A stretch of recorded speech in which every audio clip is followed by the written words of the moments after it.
значны спектр пагрозаў. Давайте дэвальвацыю. Гэта дыягназ узнікае з бюджэта. Верніце нам мільёны. Больш-менш неблага. Аптымістычнага па факту сёння адказаў не мае.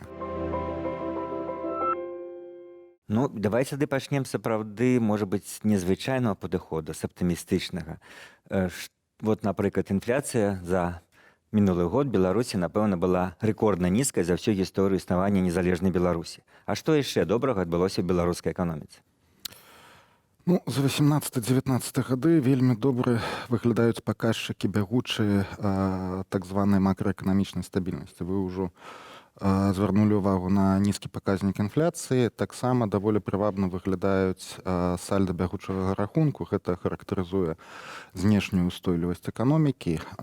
І таксама фіскальная пазіцыя сальда бюджэта, што дазволіла, гэта вельмі важная рэч на будучыню, што дазволіла накапіць даволі істотную падушку, сфармаваць даволі істотную падушку бяспекі на будучыя гады. Вось гэта, напэўна, вось гэтыя так званыя бягучыя паказнікі, гэтая макрастабільнасць, я б сказаў, што гэта асноўнае дасягненне апошніх гадоў, і вось гэта, напэўна, галоўны накірунак для адноснага аптымізму. Недавно якраз яшчэ мы прачыталі, што золатавалютныя рэзервы даволі істотна выраслі за 19 год. Так. Ну, от я уяўляюся звычайнага грамадзяніна, які чытае такую навіну і які, напрыклад, даўно не атрымліваў падвышэння заробку, і в лепшым выпадку. І ён думае, навошта дзяржаве гэтыя золатавалютныя рэзервы, лепш бы гэтае золата кінулі, ну, скажем, вытворчасць, раздалі б людзям. Ну, образна кажучы, вот абывацельскае меркаванне можа прагучаць так. Ну, тут трэба разумець, што золатавалютныя рэзервы, яны патрэбныя для таго, каб падмацоўваць курс нацыянальнай валюты. Для нас гэта пытанне вельмі актуальнае, таму што, ну, магчыма, мы далей будзем гаварыць, на такім сярэднетэрміновым гарызонце у нас ёсць значны спектр пагрозаў, і менавіта для таго, каб адводзіць гэтыя пагрозы, каб зменшыць верагоднасць іх рэалізацыі, патрэбны золатавалютныя рэзервы. Зусім проста кажучы, каб не паўтарыся 2011 ці 2014 год. А стабільнасць, вось гэта дасягнутая, ці не з'яўляецца гэта сінонімам, ну, спынення развіцця? Значнай ступені так, і вось гэты канфлікт, гэтая супярэчнасць, на мой погляд, это адна з такіх вельмі істотных рысаў беларускай эканомікі. Калі мы, я маю на ўвазе беларускія ўлады, Беларусь у цэлым, спыніла штучнае падштурхоўванне росту, мы атрымалі сітуацыю, што так, у бягучых паказчыках, якія характарызуюць, як кажуць, здароўе эканомікі на сённяшні момант, мы выглядаем больш-менш неблага. Але ж з пункту гледжання роста ВУП, тут ёсць істотныя праблемы. І не толькі ВУП, напэўна, рост, да, а вось тыя ж самыя даходы звычайных людзей, там, да, ці там фірмаў, прадпрыемстваў і так далей. Бо калі не адчуваеш это на ўласнай кішэні, то ўсе гэтыя паказчыкі падаюцца абстрактнымі. Так, безумоўна, калі казаць пра сярэднетэрміновую нейкую перспектыву, ну, 5 апошніх гадоў мы ў стагнацыі. Гэта дыягназ, ну, з ім мала хто паспрачаецца, гэта безумоўны дыягназ, мы трапілі ў стагнацыю. Гэта ў лепшым выпадку, вось тое, што дзе мы ёсць, можна назваць стагнацыяй.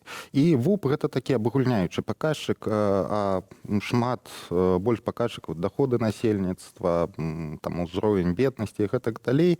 Гэта ўсё таксама характарызуе вось тую пастку, дзе мы знаходзімся. Я б нават, можа быць, такую метафору відавочную прымяніў, калі побач все, ну, калі не бегуць, то ідуць даволі хутка, то той чалавек ці тая краіна, якая стаіць на месцы, яна адстае ад усіх. І калі вот вы казалі пра тое, што там 15-16 год было падзенне, то потым валовага ўнутранага прадукту, то потым якраз эканамісты і дзяржаўныя гаварылі, што каб выйти з ямы, трэба расці 3-4-5% кожны год. А за 19 год мы што маем? Намнога менш, чым прагназаваў беларускі ўрад. Так, безумоўна, і вы вельмі трапна, Віталь, заўважылі, вось, я б сказаў, такую адну, можа, нават стратэгічных праблемаў. 20 год з 95-го по 2014 мы малі тэндэнцыю, калі наш узровень даходаў, ён набліжаўся да ўсходнееўрапейскіх краін. Мы набліжаліся да Польшы, Чэхіі і гэтак далей. І гэта было вельмі важна. Чаму? Гэта дазваляла падвышаць канкурэнтаздольнасць і заробкаў. Людзі заставаліся ў краіне, чалавечы капітал заставаўся ў краіне. У 2014 годзе карціна змянілася, вельмі істотна змянілася. І тыя тэмпы росту, якія мы маем сёння, яны азначаюць, што далей, ну, у найлепшым выпадку вось гэты разрыв ён будзе захоўвацца такім, як ён ёсць.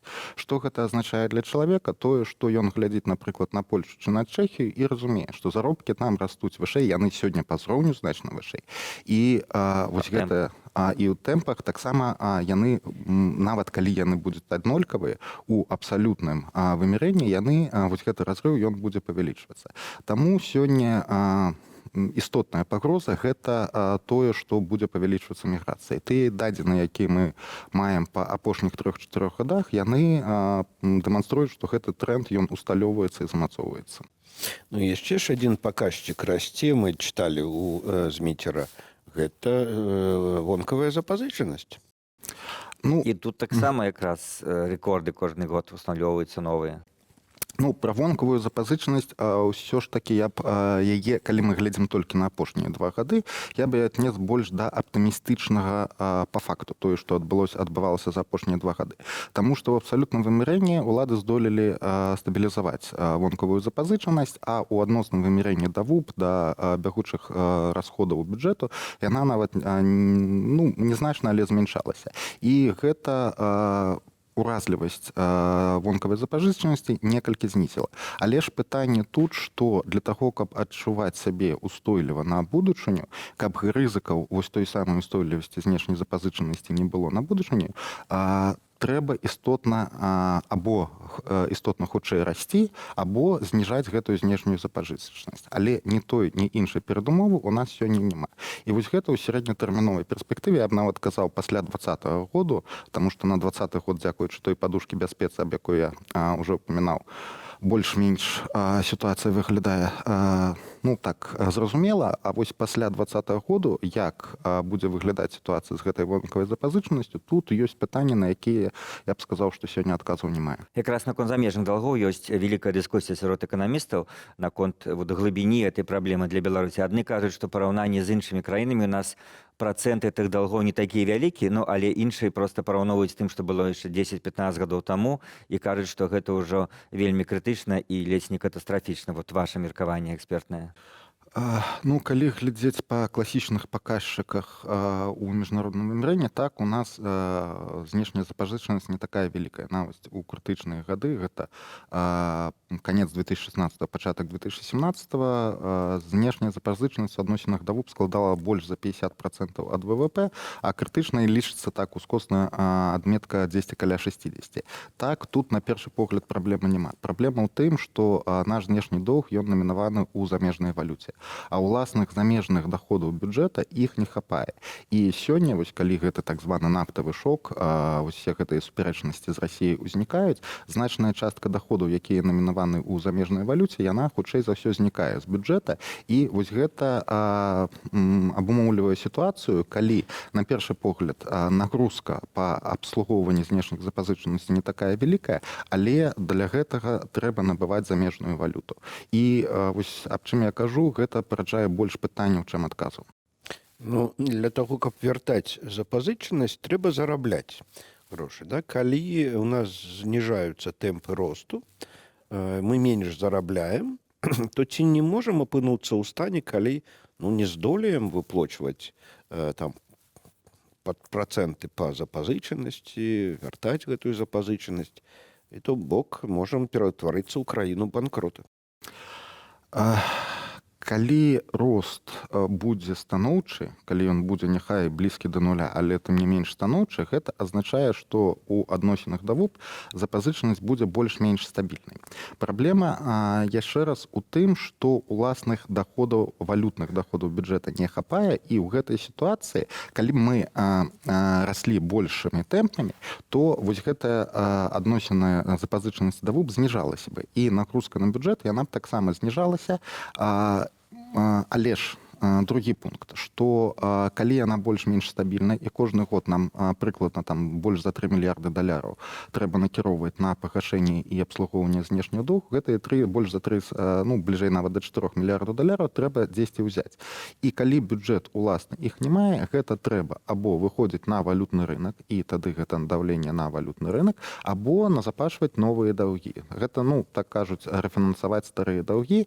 І што ў гэтай сітуацыі большым рызыкам з'яўляецца, найбольшым, не большым, а найбольшым рызыкам з'яўляецца, гэта абясцэненне нацыянальнай валюты. Калі, напрыклад, там, на фоне глобальнай рэцэсіі, якую там у свеце шмат хто праектуе, ці яшчэ якогосьці шока, ці знешня, ці то знутрана, нацыянальная валюта абясцэніцца, вось гэтыя адносіны запазычанасці да ВУП, яны могуць зноў скокнуць да нябёсаў, як гэта было, напрыклад, у 2015 годзе. Як вы ацэньваеце верагоднасць гэтага варыянта, што нацыянальная валюта можа моцна абясцэніцца, то бок верагоднасць даволі істотнай дэвальвацыі? Ведаеце, беларусы за 29 гадоў фактычна жыцця ў незалежнай дзяржавы толькі некалькі гадоў жылі пры умовах стабільнай валюты. Всё жыццё мы жылі ва ўмовах дэвальвацый, альбо рэзкіх, альбо паступовых.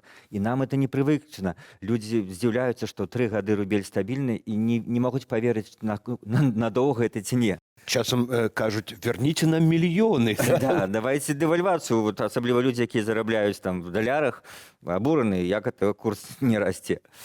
Ну, адказ на тое, чаму курс не расце, гэта значна больш адказная палітыка нацыянальнага банку. Яны абмежавалі, ну, калі зусім проста кажучы, друкаванне пустых грошай.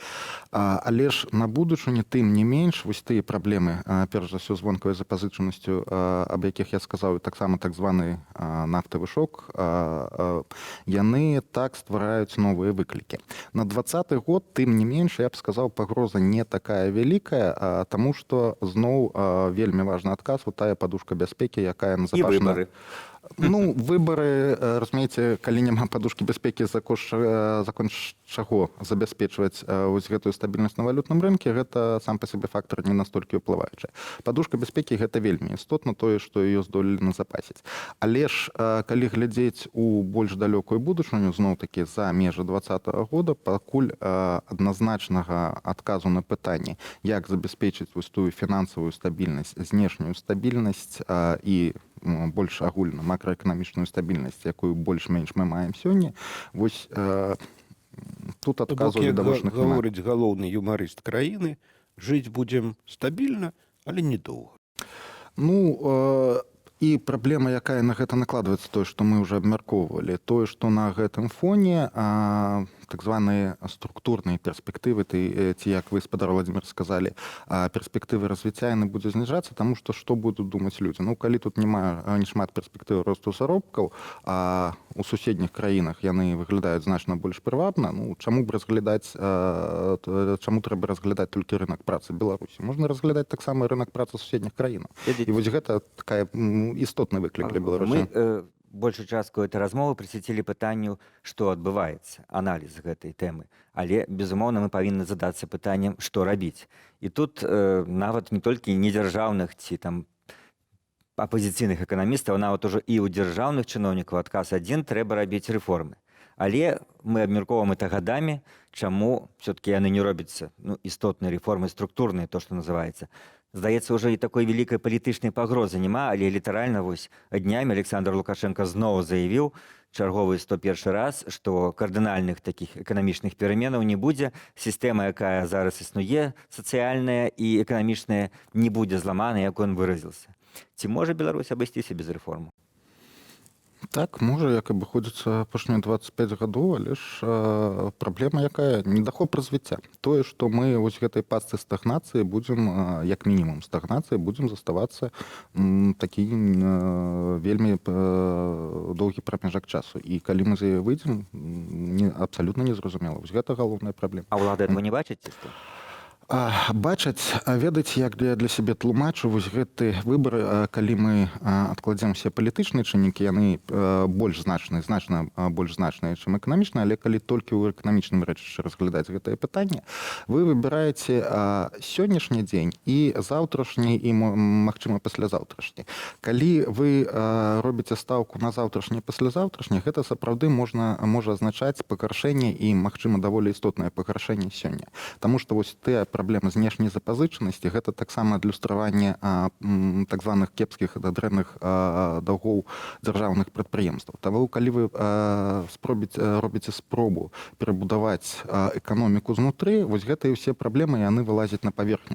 І гэтыя праблемы будуць адчувацца менавіта сёння. Так, вы робіце стаўку на заўтра, але вы атрымліваеце пагаршэнне сёння. Ці трэба з гэтым пагадзіцца?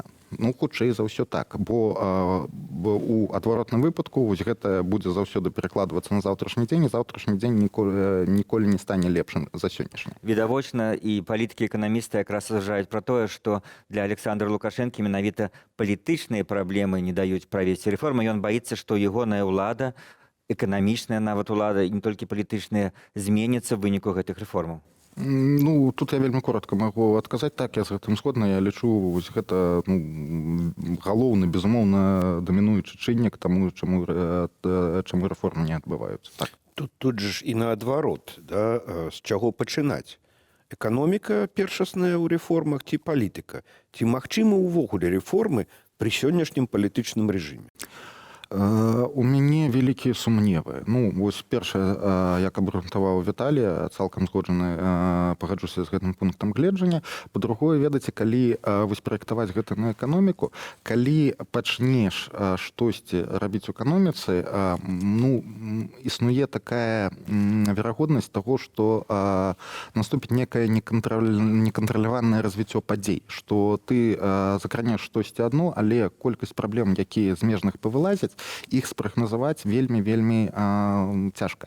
І вось менавіта гэты шэраг праблемаў, які незразумела у якой паслядоўнасці, у якім кірунку іх вырашаць, гэта таксама вельмі істотны стрымліваючы фактар.